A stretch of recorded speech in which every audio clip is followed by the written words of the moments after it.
At 6:42 a.m. on January 18th, 1944, the sun still hadn't risen over Custer County, Nebraska. Not that anyone could see the sky.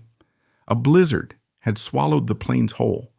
The kind old ranchers swore came once in a generation, the kind that erased fences, barns, and sometimes people. On most winter mornings, the only thing on that dirt road was a mail truck and the occasional ranch wagon.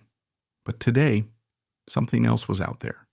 A yellow school bus fighting its way through a storm that wanted it dead. Inside, 11 children sat wrapped in coats that weren't warm enough, breath fogging the air. Their teacher, Miss Clara Dawson, 23, kept saying the same thing over and over. Stay awake. Don't fall asleep. Look at me, okay? The bus heater had failed 20 minutes earlier. The driver could barely see past the windshield. Wipers frozen, glass turning white.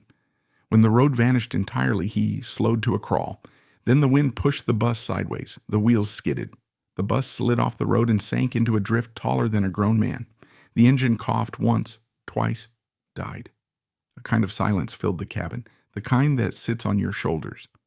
Miss Dawson tried the radio. Nothing. Snow hammered the windows until the bus looked half buried already. The smallest child, Tommy, whispered, "Teacher, it's so cold." Miss Dawson hugged him close, trying to hide her fear. The driver muttered, "If someone doesn't find us soon, we're done." It wasn't an exaggeration. In storms like this, people froze sitting upright. And the nearest living souls were not ranchers, not lawmen, not parents. They were German POWs. 2 miles south, an army truck bounced through whiteout conditions so bad the guard could barely see the hood ornament. On the back sat 9 prisoners from the Scottsbluff branch camp, men used for winter farm labor because the locals were busy with the war, most of them hunched in silence, coats thin, hands shoved into their sleeves. One of them, Erich Bauer, 26, kept tapping his fingers against the wooden slats. Not from cold, but instinct. Before the war, he'd worked as an Alpine rescue assistant in Bavaria. Blizzards, rope lines, whiteouts. He'd grown up inside them. The storm howled. Then he heard something else. A faint rhythmic thumping under the wind. Not normal, not natural. Erich leaned forward. "Bus motor," he said quietly. Engine turning over. The guard shouted through the storm. "What?" Erich yelled louder. "A bus! Someone stuck!" The guard slowed the truck. Visibility collapsed to 0. The sound came again. Weaker now. The guard's face changed. He hit the brake. "What do you hear, soldier?" one POW asked. Erich didn't hesitate. "Children. That's a school bus horn dying." The guard cursed under his breath. "We can't search in this. We'll get lost in 20 feet. Erich grabbed the coil of rope tied to the truck bed. He tossed one end to another POW. "We make a line," Erich shouted. "Like in the mountains." The guard yelled, "You're not going anywhere. Sit down." But then the wind shifted, and they all heard it. A faint, panicked banging. A woman's voice. A child crying. Erich tied the rope around his waist, handed sections down the line. The prisoners stretched out in a long chain, each man gripping the rope, heads down, bodies leaning into the storm. They moved into the white void. Inside the bus, frost crawled across the windows like spider webs. Miss Dawson slapped children's cheeks lightly to keep them awake. A boy named Peter slumped sideways, mumbling nonsense. Hypothermia had already begun. The driver whispered a prayer. Then something hit the side of the bus. Once, twice. On the third hit, the window cracked outward, not from the storm, from a fist. A shape appeared through the snow. A man's face, eyes red from wind. Uniform marked with 2 black letters, PW. Miss Dawson's breath caught. The man shouted through the shattered edge, "Don't sleep, we get you out, now." It was Erich. He dug with his bare hands first, then, with a metal toolbox someone had dropped in the snow. Another POW joined him, then another. They carved a trench around the buried door, creating a windbreak, a technique only mountain rescuers knew. The driver shoved from inside. The POWs pulled from outside. The door broke free. Cold air knifed into the bus. But it was air connected to life. Erich climbed in first, snow in his hair, face raw and swollen from the cold. He counted the children, all 11, alive, barely. "Who can walk?" he asked. A few raised their hands. The younger ones just stared. "We carry them," Erich told the others. Two POWs linked arms to create a shield from the wind. Another wrapped his scarf around a crying girl, even though he had none to spare.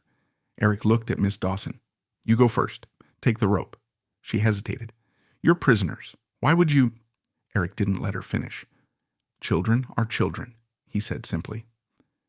The escape began. Erich carried Tommy, the smallest, under his coat. Another POW carried Peter, who had nearly stopped responding. Two older boys walked between prisoners, like they were family. The rope line vanished into the storm. Snow hammered their backs. Wind screamed in their ears. Miss Dawson slipped. A POW caught her by the arm. The guard halfway back at the truck saw their silhouettes emerge from the white haze. "Move! Move! Move!" he shouted, waving them toward the truck. When the last child was lifted inside, the guard stared at the POWs, shivering, pale, rope burned, breathing like they'd run a marathon. You saved them," he said, stunned. Erich looked down, numb fingers shaking. "Storm doesn't care who is enemy," he said, "only who freezes first." Back in town, the schoolhouse was transformed into a makeshift shelter. Parents rushed in, crying, grabbing their children, whispering prayers. The guard pushed the POWs toward the exit. "Go before someone says something stupid," he muttered. But someone already had something to say. Little Tommy, wrapped in a blanket, cheeks red, ran after Erich. He held up something in his tiny mittened hand, a small blue marble he'd kept in his pocket for luck. "You dropped this when you carried me," Tommy said, placing it in Erich's palm. Erich gently closed his hand around it. "No," Tommy whispered, "you keep it." The guard swallowed hard. The room went silent. Then Miss Dawson stepped forward. She didn't hug him. She didn't touch him. She just said, voice trembling, "You saved 11 of my children today. I won't forget that." Erich nodded once, eyes wet from more than wind. The POWs were escorted out into the storm. The Army report filed later contained one line: German labor detail located and extracted stranded civilians during severe weather. Newspapers called it POWs Save Local School Children in Blizzard. But for the people of Custer County, it was simpler. The men behind the barbed wire saved our kids. If you walk that road near the old drift line, there's no sign of what happened. The bus was repaired, the snow melted, the world moved on, but sometimes in deep winter, ranchers say the wind carries a strange echo. A child's cry, a man calling back, and the crunch of boots in snow. Men the world called enemies, racing through a whiteout to save American children they'd never met.